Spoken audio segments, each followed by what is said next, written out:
Okay, so what I really want to focus on now is specifically inactivity. So we're living in a time where you can set your DVD recorder sitting in another city by your phone.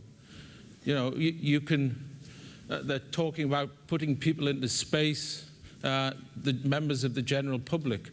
But believe it or not, we do not know how much of aging is attributable to physical activity or lack of it, or aging processes per se. And the reason that's important, well, two reasons. One, if you can differentiate between the two, you can start targeting aging processes themselves.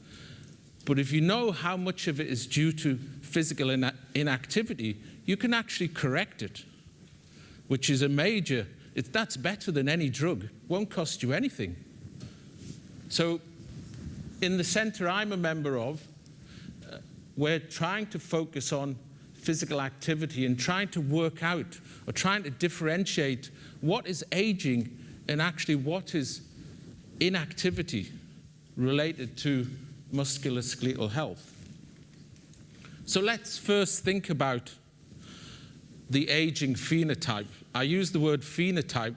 That means basically the picture it provides. What is the picture of musculoskeletal aging? And we heard from Janet and Malcolm how important the musculoskeletal system is, and it's relatively under-recognized. So here you see a mid-thigh image using magnetic resonance imaging from a young person, and the red is muscle, and the white is fat, and here you see the bone.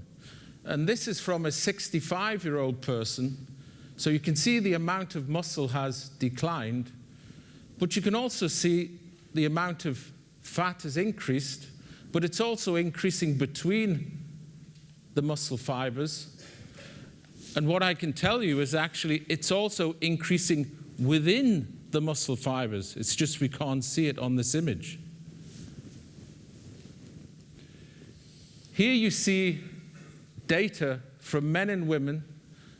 So the circle is men, I think, and the crosses are women, over 20 to 90-year-old. And this is a measure of total body potassium, so it's a very sensitive measure of their muscle mass. And what you can see is this age-related effect. So 100% is the young age group between 20 to 30-year-old. And as you can see, there's this decline in the amount of muscle as we age, and it happens in both men and women.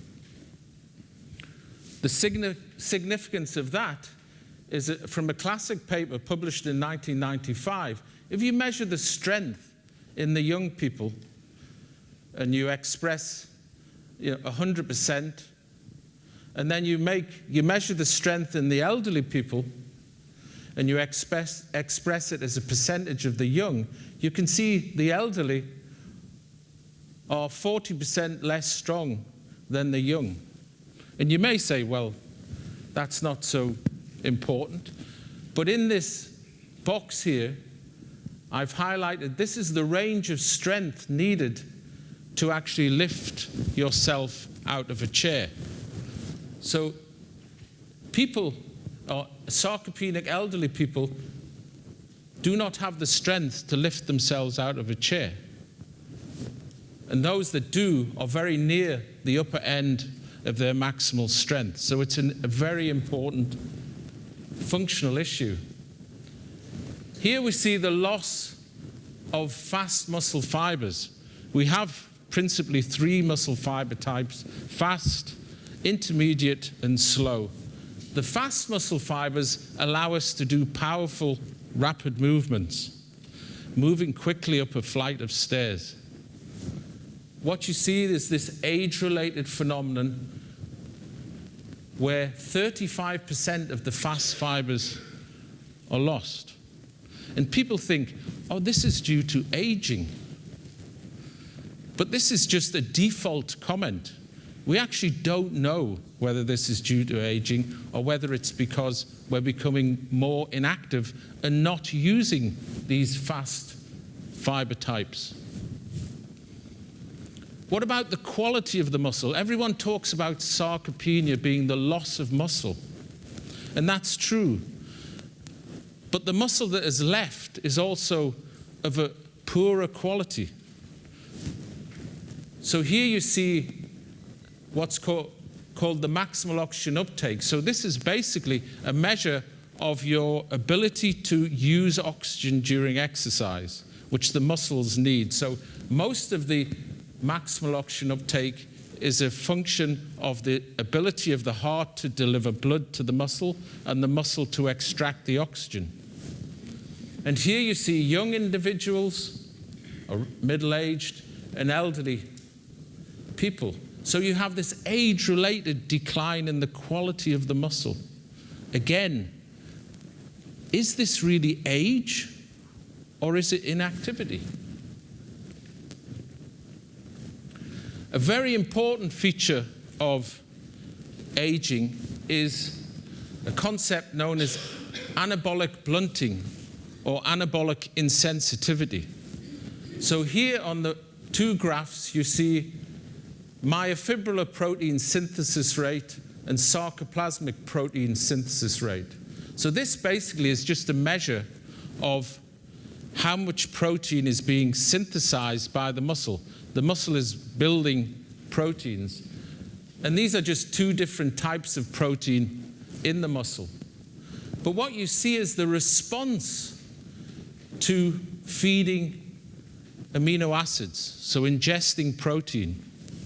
And you see in the elderly, which is the dotted line, compared to the young, that the stimulation of muscle protein synthesis by nutrition is blunted. So the same amount of protein nutrition given to an elderly person will stimulate muscle protein synthesis less. The same with exercise. If you do an acute bout of exercise, and this shows exercise intensity, and this is the muscle protein synthesis rate, you see elderly people, they synthesize less protein as a result of exercise stimulating the muscle to grow. So again, this is anabolic blunting, a failure of protein synthesis to increase with a stimulus. On top of that, a feature of aging is this increase in fat mass. And it's now believed that the accumulation of lipid within the muscle actually exacerbates this anabolic blunting. So if you're old and you have a high accumulation of lipid in your muscle, the ability of nutrition to stimulate protein synthesis will be undermined. So it's all very negative, but I will get to some positive points starting now. Because if we look at young people, and these are studies we've done in Nottingham, so if you take a young person and you put their arm in a cast and then in a sling, and you immobilize their arm, and you compare the responses to their other arm, which is not immobilized, or if you take a young person and you put their leg in a cast, and then you compare physiological stimuli across legs, you see that you can actually age a young person just by making them inactive. So they develop this anabolic blunting simply by making them inactive. So this leads to the question, how much of physiological aging is actually due to inactivity? There are government guidelines to physical activity levels. So in people over 65, you're meant to do 2.5 hours of moderate intensity activity a week, plus 2 training sessions where you lift weights. So how many of you, let's have a show of hands, don't be embarrassed, how many of you managed to do that? I can tell you I don't manage. So we have some excellent people who do, but most of us don't. And in fact, if we look across the whole of the European Union, we know that 50% of us are failing to achieve this. But you have to look at the literature.